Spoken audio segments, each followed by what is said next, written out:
মাধবী, আমি তোমাকে ভালোবাসি পাগলের মতো। এটা গোটা গ্রাম জানে। তুমিও তো জানো তোমাকে ছাড়া আমার বেঁচে থাকাটাই দুরূহ। হঠাৎ কি এমন হলো তুমি এমন সিদ্ধান্ত নিলে? তুমি তো আমাকে কথা দিয়েছিলে যে কোনো পরিস্থিতিতে সাথে থাকবে আমার। চলো, আমরা দুজন দূরে কোথাও পালিয়ে যাই। জীবনে তো ভালো থাকাটাই আসল। আর আমি তোমাকে ছাড়া ভালো থাকবো না। আমার বাড়িতে আমি ঠিক বুঝিয়ে মানিয়ে নেব। বিরক্তির সুরে মাধবী বলল, আহ শরৎ, তুমি আমার সাথে ভালো থাকলেও আমি ভালো থাকবো না। তুমি তো কিছুই করো না।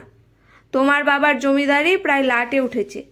সম্পত্তির মধ্যে আছে শুধু গোটা কয়েক চড়া পড়া পুকুর, যার সংস্কার করার সামর্থ্য তোমাদের নেই, আর কিছু চাষের জমি। আমার বিয়ে যার সাথে ঠিক হয়েছে তার বয়সটা একটু বেশি, কিন্তু দেদার পয়সা মস্ত বড়লোক। আশীর্বাদেই শুধু 50 ভরি সোনার গয়না দেবে বলেছে। আমাকে রানীর মতো রাখবে। এসব দেওয়ার ক্ষমতা আছে তোমার? শরৎ চোখের জলটা মুছে বলল, তাহলে তুমি নিজেই বিয়েটা করতে চাও সেটা বলো। আমি তো সবে লেখাপড়া শেষ করলাম। উপার্জন আমিও করতাম, হয়তো সেই বড়লোক মানুষটার মতো নয়, কিন্তু আমিও তোমাকে ভালো রাখতে পারতাম।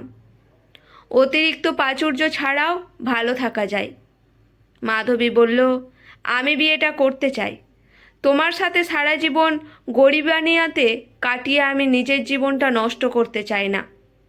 শরৎ বলল, এত বছরে মনে হয়নি যে যার সাথে তোমার প্রেমের সম্পর্ক সে গরিব? মাধবী বলল, ভুল করেছি আমি এত বছর ধরে। শোনো, এই বিয়েতে বাধা দিয়ে তুমি আমার ক্ষতি করো না। যদি আমাকে ভালোবাসো তুমি আমার ভালোই চাইবে।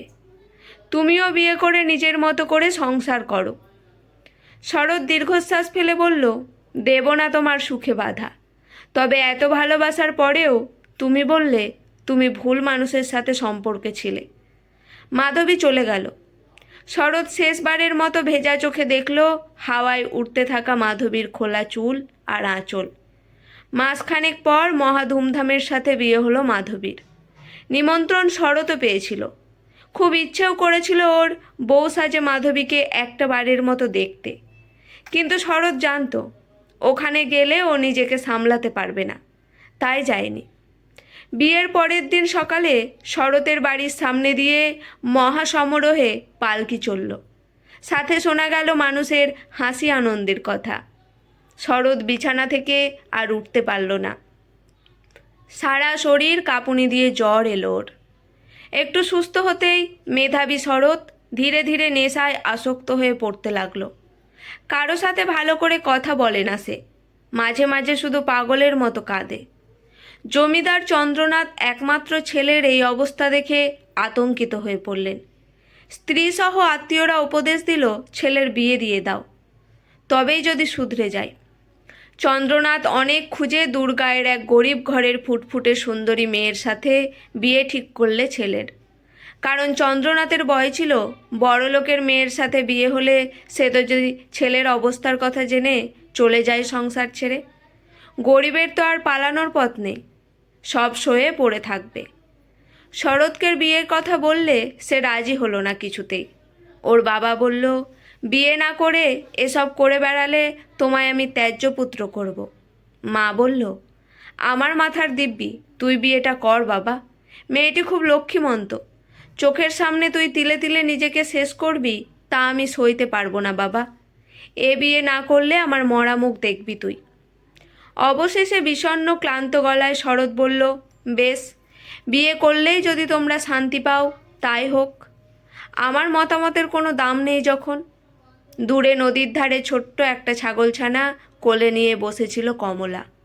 ওর বোন দূর থেকে হাঁপাতে হাঁপাতে ছুটে এসে বলল, এদি, তোর বিয়ে ঠিক হয়েছে জানিস, তাও জমিদার বাড়িতে।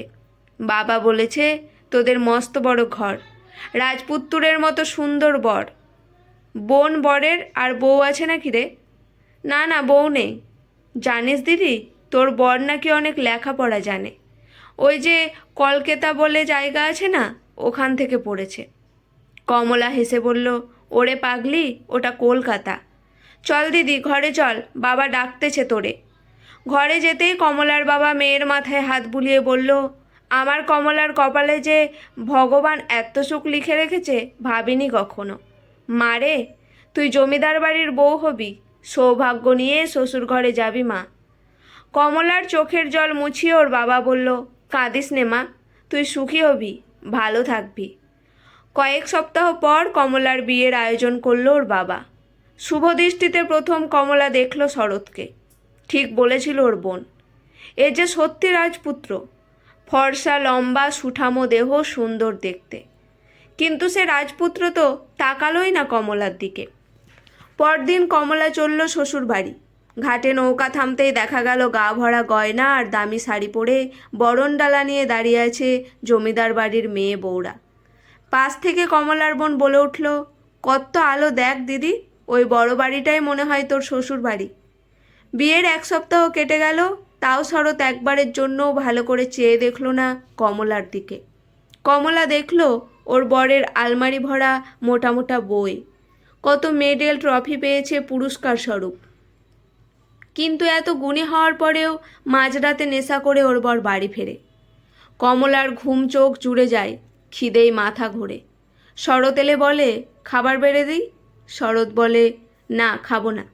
তোমাকে বলেছি না, না খেয়ে থাকবে না আমার জন্য অপেক্ষা করে, এরম করলে তোমার শরীর খারাপ হবে। কমলা বোঝে, নেশায় আচ্ছন্ন থাকলেও তার স্বামীর মন ভালো। এইভাবে অনেকগুলো দিন কেটে গেল। সেবার গ্রামে বন্ধুদের সাথে আড্ডায় মত্ত ছিল শরৎ। হঠাৎ দেখল পালকিতে মাধবী। পালকির পাশে পাশে দৌড়ালো সে। মাধবীর পাশের ওর শ্বশুর বাড়ির মেয়েটি বলল, কে এটা? মাধবী বলল, কে আবার? নেশাখোর পাগল একটা।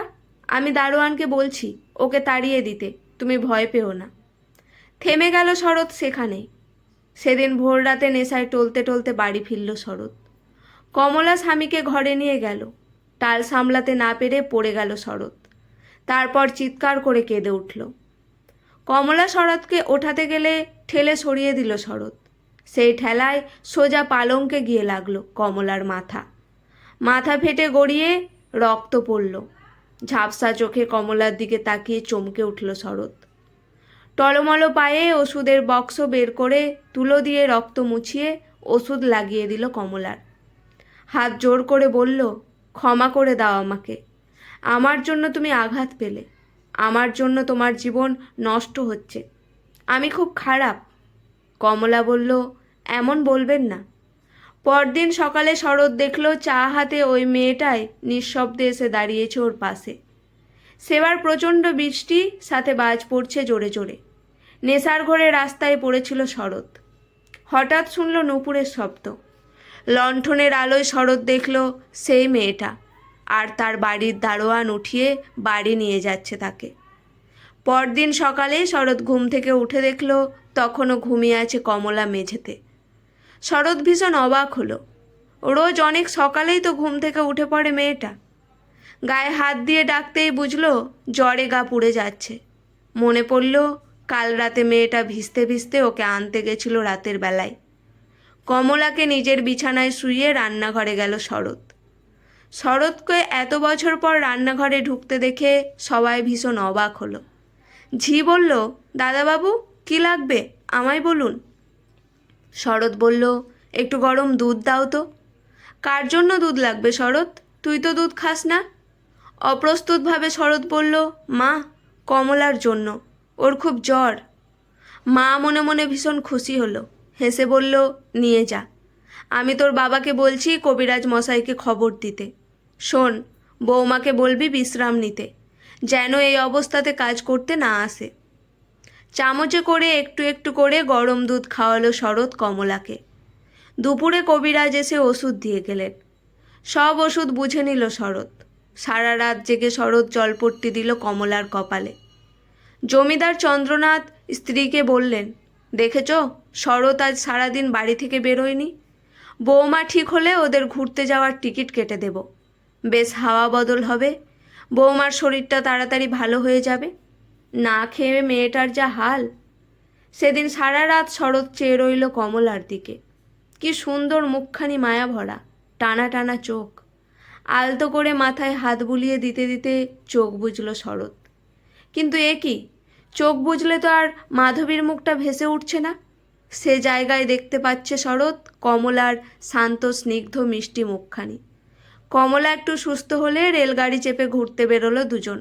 শরৎ বলল, আমার হাতটা শক্ত করে ধরে থাকবে বুঝলে, না হলে এই ভিড়ে হারিয়ে গেলে মুশকিল। এক অদ্ভুত শিহরণ খেলে গেল কমলার শরীরে। রেলগাড়িতে জানালার ধারে বসে কত নতুন কিছু দেখছে কমলা। পাশে বসে আছে শরৎ। মনে যে কি শান্তি পাচ্ছে কমলা। সে ভীষণ খুশি আজ। 5টা বছর কেটে গেছে, এখন ব্যবসা করে শরৎ। অনেক উপার্জন করেছে। বাবার মৃত্যুর পর সংসারের হাল ধরেছে শরৎ। চন্দ্রনাথের মৃত্যুর পর সংসারের পরিস্থিতি খারাপ হয়ে গেছিল খুব। কমলা নিজের সব গয়না বরের হাতে তুলে দিয়ে বলেছিল, তুমি ব্যবসা শুরু করো। সে ব্যবসা করেই আজ প্রতিষ্ঠিত শরৎ। এই 5 বছরে শরৎ অনেক বদলে গেছে। নেশা কি জিনিস সে ভুলে গেছে। এখন কমলার চেয়ে সুখী কেউ নেই। শরৎ তাকে চোখে হারায়, তাকে যত্ন করে খুব, একটুও কষ্ট পেতে দেয় না কমলাকে। হঠাৎ একদিন বাড়ি ফিরে নিজের ঘরে মাধবীকে দেখে অবাক হলো শরৎ। মাধবী বলল, তোমার বউয়ের সাথে গল্প করতে এলাম।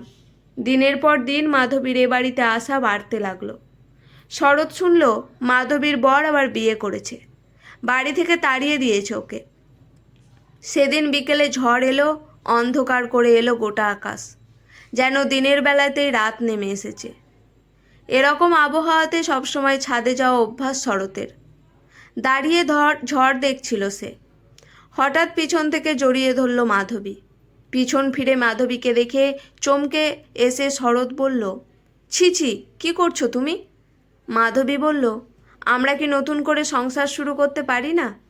তোমার বউয়ের তো সন্তান জন্ম দেওয়ার ক্ষমতা নেই শুনলাম। এ বিয়েতে তোমার মায়েরও সম্মতি আছে। তোমার বউয়েরও কিছু করার নেই। তার সাথে থাকলে তুমি কখনোই বাবা ডাক শুনতে পারবে না।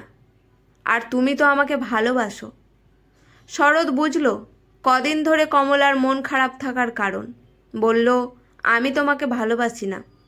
হ্যাঁ, তোমাকে একসময় ভালোবাসতাম, সেটা অতীত। এখন আমি একজনকেই ভালোবাসি, সে আমার স্ত্রী কমলা। আর আমার ভালোবাসা এত ঠুনকো নয় যে শুধুমাত্র সন্তান জন্ম দিতে না পারার জন্য আমার ভালোবাসা থাকবে না। আর আমি এক বিয়েতে বিশ্বাসী। আমার ঘরে সুন্দরী ভালো মনের একজন জীবন সঙ্গিনী আছে। এ পৃথিবীতে তো কত অনাথ বাচ্চা আছে, তাদের একজনকে না হয় কমলা মায়ের পরিচয়ে বড় করবে, যদি সে চায়। পরের দিন রাতে মন খারাপ করে শুয়েছিল কমলা। শরৎ ঘরে এসে কমলার খোপায় গোলাপ গুজে দিয়ে বলল, মন খারাপ করলে কিন্তু মানায় না তোমায়। তারপর ধীরে ধীরে একটা করে গয়না পরিয়ে দিতে লাগলো শরৎ স্ত্রীকে। কমলা বলল, এগুলো কার? শরৎ বলল, সব তোমার। তারপর কমলার কোলে মাথা রেখে বলল, এই মানুষটাও তোমার, শুধু তোমার। কমলা কাঁদতে কাঁদতে বলল, কিন্তু উনি যে বলল আপনি তাকে ভালোবাসেন। দূর বোকা মেয়ে, আমি শুধু তোমাকেই ভালোবাসি। শোনো কমলা, এ ঘর সংসার সব তোমার। তুমি কাউকে তোমার চোখের বালি হওয়ার সুযোগ দেবে না। কমলা শক্ত করে জড়িয়ে ধরল শরৎকে। শরৎ বলল, 5 বছর হলো বিয়ের, এবার আপনি থেকে তুমিতে এসো। আসলে ভালোবাসা ঠিক এমন হওয়া উচিত, অতীত নয়, বর্তমান প্রাধান্য পাক ভালোবাসায়। ভালোবাসা এতটা গভীর হোক, স্বার্থপর বিশ্বাসঘাতকতা মানুষ যেন সংসার ভাঙার বা কারো সুখ নষ্ট করার সাহস না পায়। আজকের গল্পটি এখানেই সমাপ্ত।